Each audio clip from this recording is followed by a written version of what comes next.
दोस्तों, आज की हमारी ये कहानी है डी मेलो हाउस गोवा की। तो दोस्तों, हमारे साथ इस कहानी में बने रहिए और सब्सक्राइब करिए हमारे इस चैनल हॉरर रेडियो को और बेल आइकन की बटन को दबा के ऑल ज़रूर से कर दीजिएगा। 3 साल पहले अपनी गोवा ट्रिप के दौरान सामर्थ अपने दोस्तों को रात के अंधेरे में बीच पर बैठे बॉनफायर जलाए सबको हॉरर स्टोरी सुना रहा था। तब उसके एक दोस्त ने उसको एक चैलेंज दिया, गोवा के सबसे हॉन्टेड माने जाने वाले घर के अंदर अकेले जाकर फ़ोटो खींचने का चैलेंज। गोवा का वो हॉन्टेड हाउस था, डी मेलो हाउस। लोगों के मुताबिक उस घर में 2 भाई रहते थे जिनके बीच नफरत इतनी बढ़ गई कि एक रात उनका झगड़ा कंट्रोल से बाहर निकल गया और एक भाई ने दूसरे को चाकू घुपाकर उसे मार डाला और उसकी बॉडी को घर की पिछली ज़मीन में एक पेड़ के नीचे गाड़ दिया। कहते हैं कुछ समय बाद दूसरे वाले भाई की भी मौत हो गई। लोग मानते हैं कि जिस भाई की मौत उस घर में बेरहमी से हुई थी, उसकी भटकती हुई आत्मा ने अपने भाई से अपनी मौत का भयानक बदला लिया था।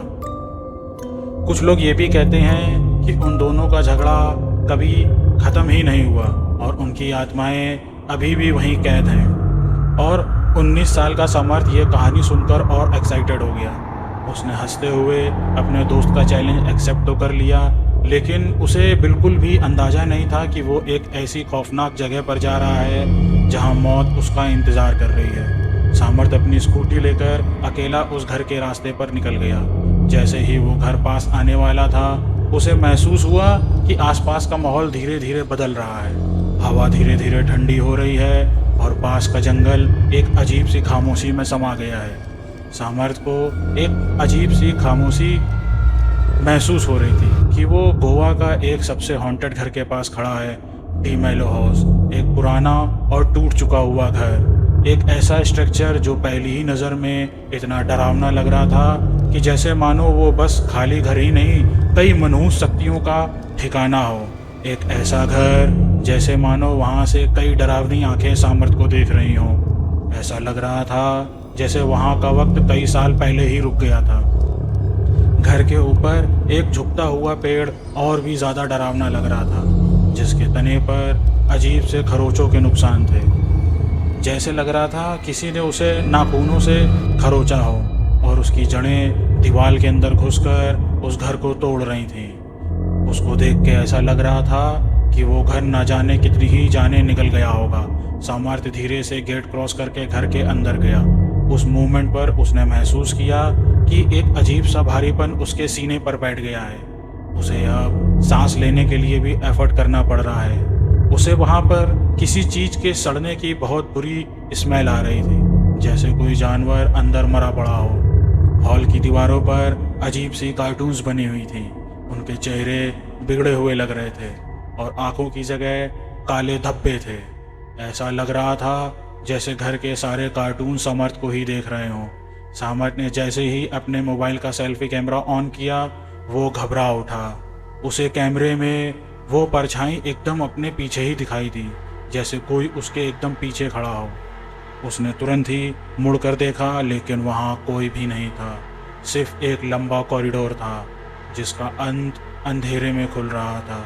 तभी उसने एक ज़ोर के गुर्राने की आवाज़ सुनी और फिर एक और भयानक चिल्लाने की आवाज़ आई और उसके तुरंत बाद एक दर्दनाक चीखें सुनाई दी और उसके बाद 2 आदमियों की आवाज़ें सुनाई देने लगीं जो एक दूसरे पर चिल्लाते हुए लड़ रहे थे।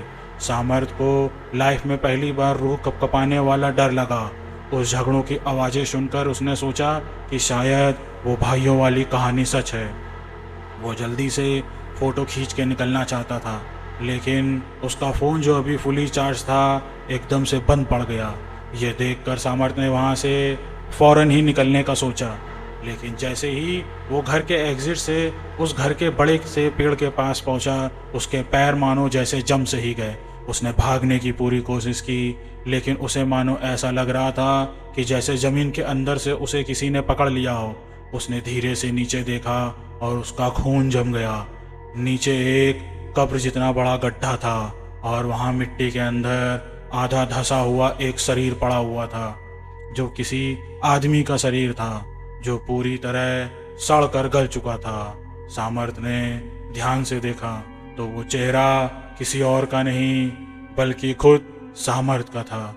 यह देखकर सामर्थ की सांसें मानो रुक सी गईं और उसके दिमाग ने मानो उस बात को तुरंत मानने से इनकार कर दिया, लेकिन उसकी आंखें वहां से हट ही नहीं रही थीं। तभी उसे फिर से वही गुर्राने की आवाज़ सुनाई देने लगी। उसने पीछे देखा तो इस बार दो आदमी आपस में लड़ रहे थे। उनकी पीठ सामर्थ की तरफ थी और उनका पूरा शरीर सड़ चुका था। शरीर पर चाकू से बने हुए घाव थे जिसमें से खून बह रहा था। सामर्थ काफ़ी घबरा चुका था और उसे समझ आ चुका था कि ये वे वही दो भाई हैं जो सालों पहले मर चुके थे। सामर्थ ये सब देखकर इतना डर गया कि उसके हाथ से उसका फ़ोन गिर पड़ा। तभी उन दो लोगों का ध्यान सामर्थ पर गया। धीरे से उनकी गर्दन पूरी उल्टी घूम गई और वे दोनों सामर्थ को गुस्से से देख रहे थे। सामर्थ चाहकर भी वहां से हिल नहीं पा रहा था। उस गुप्त अंधेरे में दोनों भाई धीरे धीरे उसकी तरफ बढ़ रहे थे।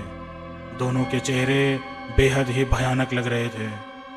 उनका टूटा हुआ सर, टेढ़ी गर्दन और आंखें एकदम लाल, जैसे वो दोनों सालों से बहुत ही गुस्से में हों।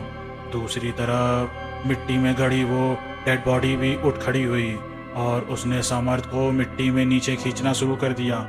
देखते ही देखते सामर्थ का पूरा शरीर जमीन में धंसने लगा। सामर्थ चिल्लाया और पूरी ताकत लगा दी, लेकिन उसकी सांस टूटने लगी और वो धीरे धीरे उसकी आंखों के सामने अंधेरा छाने लगा।